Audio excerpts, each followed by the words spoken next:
नमस्कार मित्रांनो, मूल्यवान विचार या चॅनलमध्ये तुमचे सर्वांचं खूप खूप स्वागत आहे. तुळशी विवाह एक पौराणिक कथा. तुळशी ही वनस्पती पूर्वजन्मी एक स्त्री होती. तिचे नाव होते रुंदा. ती राक्षस कुळात जन्मलेली होती.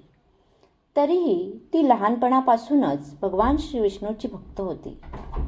रुंदा मोठी झाल्यावर तिचे लग्न राक्षस कुळातील राजा जालंधर याच्याशी झाले. ती आपल्या पतीची मनोभावे सेवा करायची. एकदा देव आणि दानव यांच्यात युद्ध झाले. जालंधर युद्धाला जाताना रुंदा म्हणाली, स्वामी, जोपर्यंत तुम्ही युद्धावर असाल तोपर्यंत मी तुमच्या विजयासाठी उपासना करेन.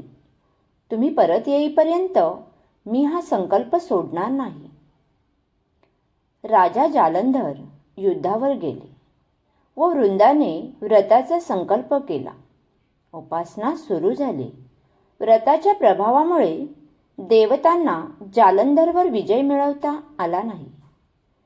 जालंधर शेवटी विजयी होईल या भीतीने सर्व देवता श्री विष्णूकडे गेल्या. देवांनी श्री विष्णूला प्रार्थना केल्यावर श्री विष्णू म्हणाले, रुंदा माझी परमभक्त आहे. मी तिला फसवू शकत नाही. हे ऐकून देव म्हणाले, भगवान श्री विष्णू, आम्ही तुम्हाला शरण आलो आहोत. तुम्ही या युद्धाच्या संकटातून आम्हाला वाचवा. तेव्हा भगवान श्री विष्णूंनी जालंधरचे रूप घेऊन ते रुंदाच्या राजवाड्यात पोहोचले. रुंदाने आपल्या पतीला पाहताच आपली उपासना थांबवली. ती पूजेवरून उठली व तिने श्री विष्णूच्या पायाला स्पर्श केला. तसा तिचा संकल्प सुटला. इकडे देवतांनी जालंधरवर वार करून त्याचे डोके कापून त्याच्या राजवाड्यात टाकले. जेव्हा रुंदाने पाहिले की आपल्या पतीचे डोके कापले गेलेले आहे, तर मग आपल्यासमोर उभे असलेले कोण आहे ज्याला मी स्पर्श केला? तेव्हा श्री विष्णू मूळ रूपात आले, पण काही बोलू शकले नाहीत. रुंदा कळत नकळत सर्व पाहत होती. मात्र हे पाहून रुंदाने श्री विष्णूला शाप दिला व पाहता क्षणीच श्री विष्णूचे एका दगडात रूपांतर झाले. सर्व देवता रडू लागल्या. माता लक्ष्मी प्रार्थना करू लागली. हे पाहून रुंदाने श्री विष्णूला शापमुक्त केले व पतीसोबत सती गेली.